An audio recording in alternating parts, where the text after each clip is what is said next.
Episode 2 Everything changed at the inn. هەموو شتێک دەگۆڕێ لە میوانخانەکە. بەشی یەکەم The Sea Chest سندوقە دەریایەکە.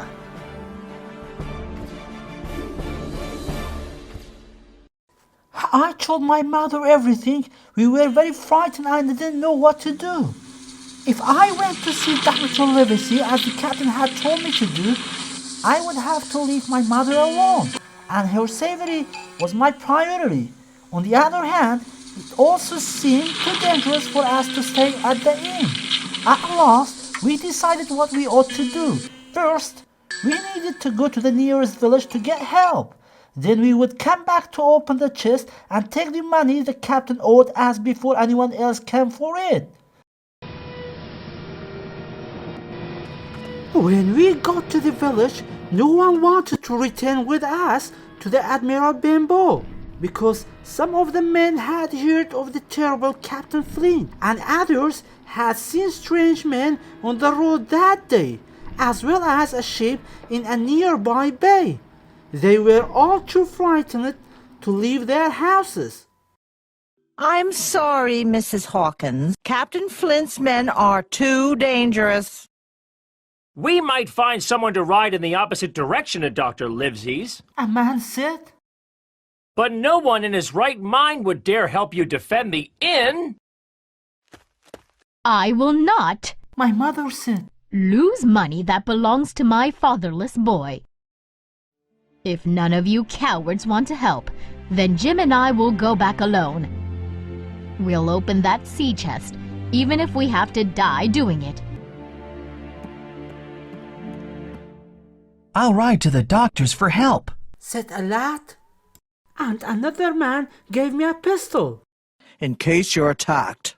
We decided to go back to the inn alone to carry out our plan. When we arrived back at the inn, nothing had changed. We locked the door, lit a candle, and holding each other's hands, we walked into the room where the captain lay. I went down on my knees. On the floor, near the dead man's hand, was a small, round, black piece of paper. The black spot. This must be the black spot. I picked it up. Written on one side. You have until 10 tonight. Luckily, it was 6 o'clock.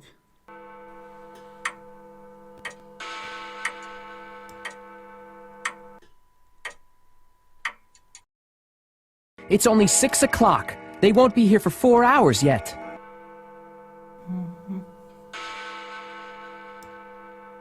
I anxiously looked in his pockets for the key to the chest, but I found nothing.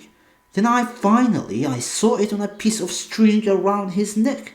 I cut the string and we went quickly upstairs to find the chest. It was old and well used like any other sailor's chest, and it had the letter B burned on it. Said my mother. Give me the key. Though the lock was difficult to open, she turned it and opened the lid in a moment. At the top, there was a carefully folded suit. Under that, there were too many things to count. Some pistols, a large piece of silver, an old Spanish watch, and many more small objects. At the very bottom of the sea chest lay a packet covered in cloth and a heavy bag that held gold coins. Let's take what he owed us, and not a penny more. This is not all English going. My mother began to count the coins, but it was a long, difficult job, because all the coins were from different countries and sizes. When we had counted about half of our money, I suddenly heard the tap-tapping of the blind man's stick on the road. And we sat holding our breath. Then the stick banged on the inn door, and we heard the handle being turned. And then silence. At last, the tapping started again, but this time it became quieter and quieter as the man walked away. And not long after that, we heard a whistle below far up on the hill. That was enough for us. I haven't counted enough to pay his bill, but I will take what I have. She said, jumping to her feet. And I will take this instead of the rest of the money. I picked up the packet covered in cloth. We went as quickly as we could down the dark stairs and out onto the road. We were on our way back to the village when we heard the sound of someone running, first in the distance and then getting nearer. My dear, My mother said, take the money and run. I think I'm going to faint. and then she fell on my shoulder. Luckily, we were near a little bridge, and with some difficulty, I managed to pull her under it.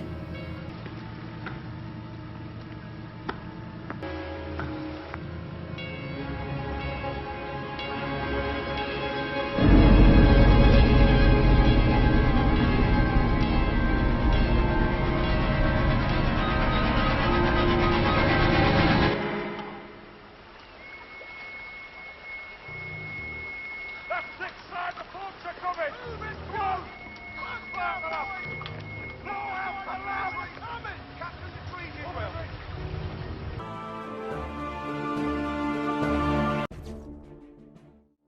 Episode 2 Bashidwam, the last of the blind man.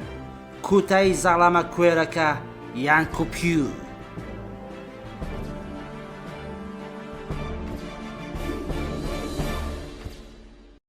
Moments later, 7 or 8 men came running towards the inn. In front, there were 3 men holding hands. Then in the weak light, they could see that in between the other 2 was the blind man. Go in! the blind man cried. Aye, aye, sir! Several men went to the door of the inn, finding the door unlocked. Go inside! They went inside. 2 of them stayed outside with the terrible blind man. Move it, Pew! Where is he? Where is he? He's dead, Pew. There's something on the floor. After silence, then there was a cry of surprise, a voice shouting from the house. Bill's dead! Pew swore and said, Lock in his pockets! Then find the chest! Then the upstairs window was thrown open and a man shouted,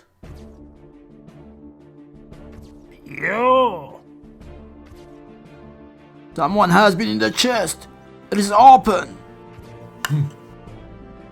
Listen, is there? Pew asked angrily. The money is here. But there is none of Flint's writing. No!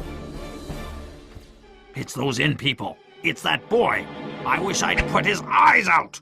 They were here earlier. Go and find them. The door was locked when I came. Just then, we heard a whistle coming from the direction of the village. The man said, Kirk has blown the whistle. That means he has seen someone coming. Let us leave. Keep looking. The boy and his mother can't be far away. cried Pew. You wanna run away? We almost have it. You could be as rich as King. If you find it. Hang it, Pew. Why don't we go? We got the money. Then, Pew started trying to hit the man with his stick. Let us leave. Yeah! As the fight went on, the sound of horses galloping came from the top of the hill. The sailors quickly stopped fighting and ran away, leaving Pew anxiously tapping up and down the road alone. Just then, horses appeared in the moonlight, galloping down the hill towards the inn. Pew screamed at not knowing in which direction to go. One right under the first horse, down he went with a terrible cry. Are you safe? The horses came to a stop, and I recognized the boy that had gone from the village to get Dr. Livesey. With him were several law officers who he had met on the way to the doctor's house. Pew was dead, and we went back to find my mother and carry her to the village. The law officers rode on to the bay, but they were too late. The strange ship and the pirates have gone. Then Mr. Dance, the leader of the men, came back from the bay, and I told him everything. And we carried my mother to the village. There she recovered well after a little while. You say they wanted something more than money? Well then, Hawkins, what on earth were they trying to find? I believe I have what they want in my pocket. I would like to get it to Dr. Livesey so that it will be safe. Of course, boy. I shall go myself there and tell him all about this. Why don't you come with me? I will.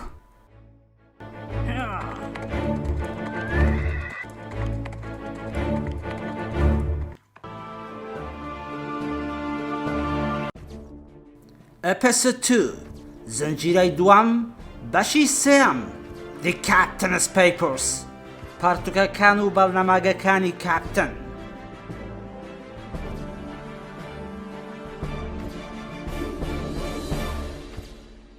We found Dr. Livesey at the hall, where he was having dinner with the squire.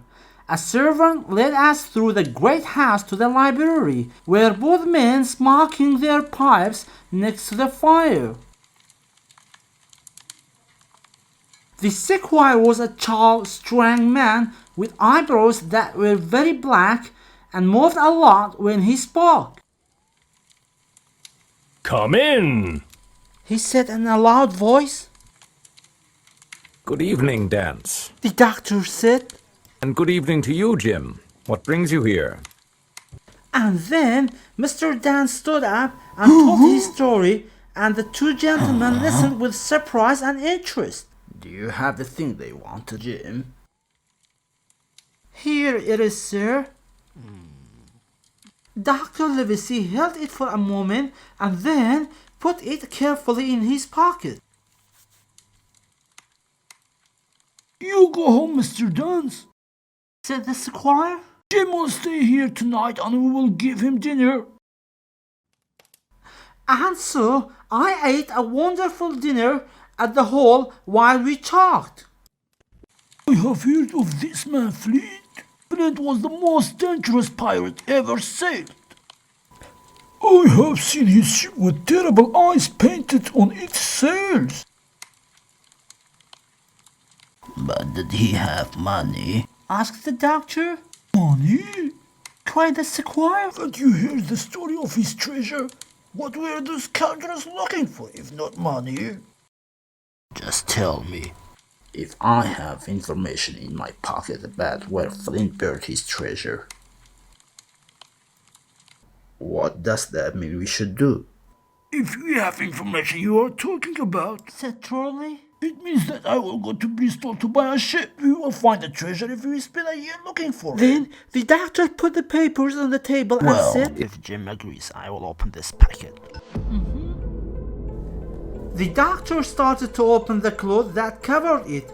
Inside were two things, a book and a roll of paper. The book was full of names, numbers, and dates. This is Flint's account book, cried the squire. The names are the ships that he sank, and the numbers show the money he took from them. The doctor carefully opened the rolled up paper, and we saw a map of an island, complete with latitude and longitude, names of hills and bays, a large hill in the center named the Spyglass, and every detail that a captain would need to bring a ship in safely. And there were 3 red crosses. One was in the southwest and had these words next to it: "Bulk of treasure here." The second red cross showed where some silver was buried, and the third one, weapons. There were detailed notes and instruction on the back of the map. I didn't understand the map, but the squire and the doctor were very excited.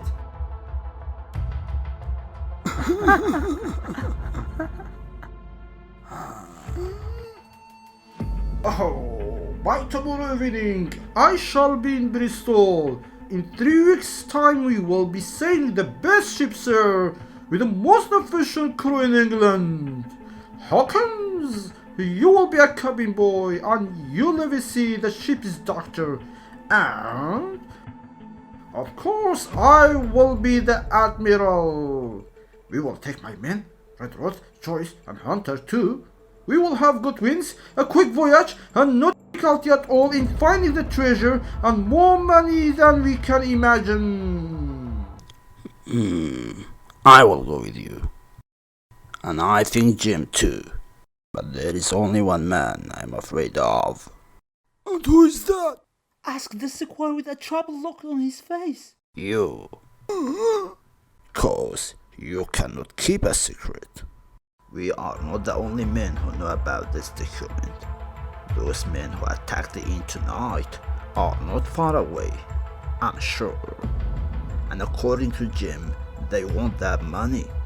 We must be very careful until we are on our way, and we must not say a word about this map to anyone. Oh, Livesey, you have a point.